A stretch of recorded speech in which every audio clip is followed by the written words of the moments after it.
Well, hey guys, welcome back to 42 Pros, and as you can see, this is going to be a little bit different video.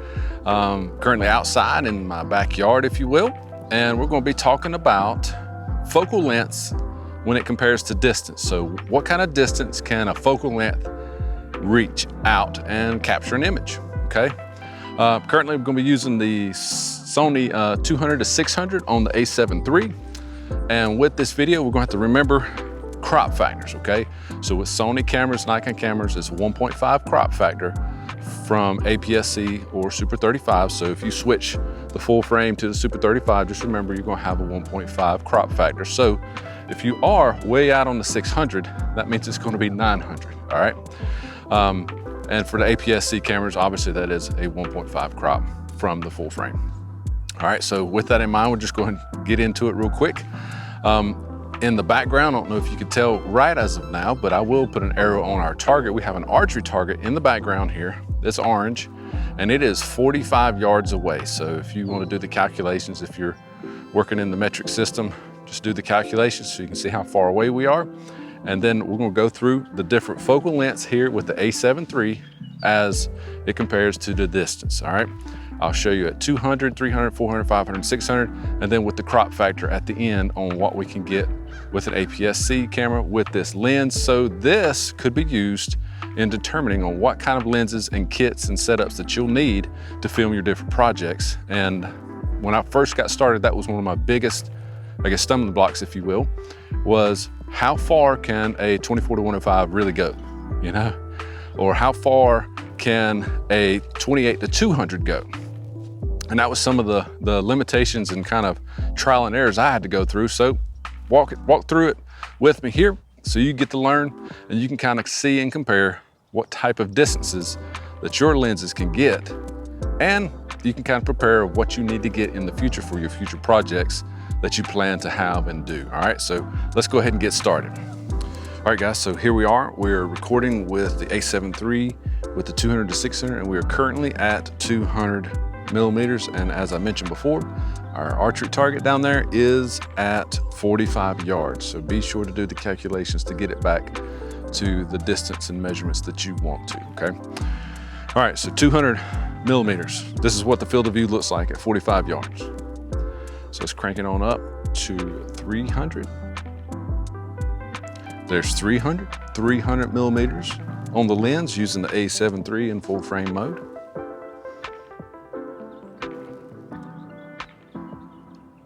There is 400 in the full frame mode using the A7 III and the Sony 200-600 at 400 millimeters. We'll keep on going. There is 500, okay, 500 millimeters using the A7 III in full frame mode. And finally, there is 600 millimeters at 45 yards in full frame mode, okay? Now granted, this is in 4K, so if you're filming in 4K, you can obviously get a little more reach out of it and not you lose a ton of resolution, especially if you're using it for a 1080p project.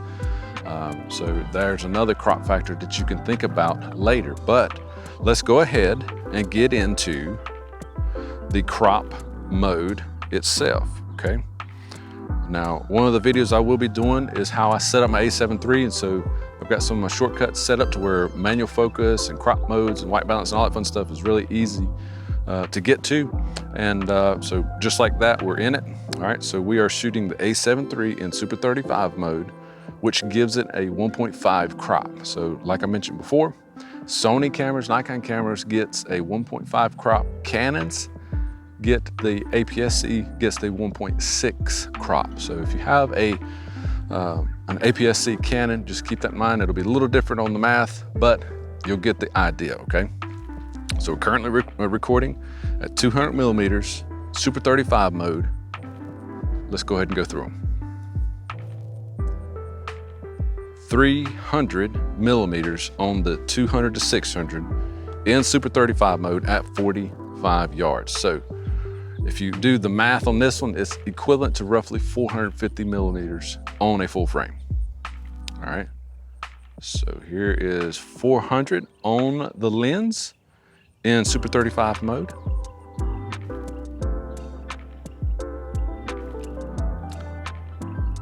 here is 500 in Super 35 mode.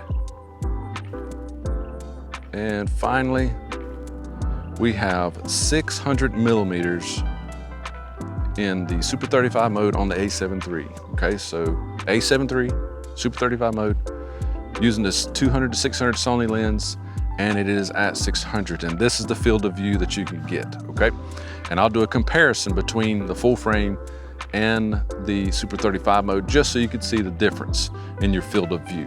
And again, like I mentioned before, the crop factors there, just keep that in mind when you do start calculating the lenses and stuff that you'll need to get and need to buy when it comes to your projects, okay? And I will do a comparison here between the full frame at 300 millimeters and the Super 35 at 200 millimeters. And I'll put it on the screen for you just so you can see the difference. So if you do have an A6600 or an A6400, you would see what 200 millimeters looks like with the 1.5 crop, okay? So hopefully this helped you out, and if it did, obviously give us that thumbs up. And if you got more questions on different things like this with regards to gear, obviously just give us a good old thumbs up and type a comment down there, and we'll look at it and see if we can't get to it and maybe add it to our list of videos that we're going to be doing. If you're new to the channel, hit that subscribe button if this is something that you've enjoyed or learned something from. And yeah, we'd love to have you here in the community. And if you want to get notified, obviously hit that notification bell, and we'll go from there. And you'll be notified every time we upload a new video. But since it's Christmas, I'm gonna go ahead and head on back into the house here, get with some family, hang out with them. Just wanted to do this quick video because I have to return this big old beast back to lensrentals.com so it can go find a new home for a few days or a few weeks with someone else and help them with their projects. All right, but that's it, guys. Hopefully you got something good out of it. And if you did, thumbs up. But until next time, guys, get the gear that's right for you, because only you can do your projects. And since we usually only have just one chance to get it right, why not do it right and do it once? Till next time, guys, we will see you in the next video.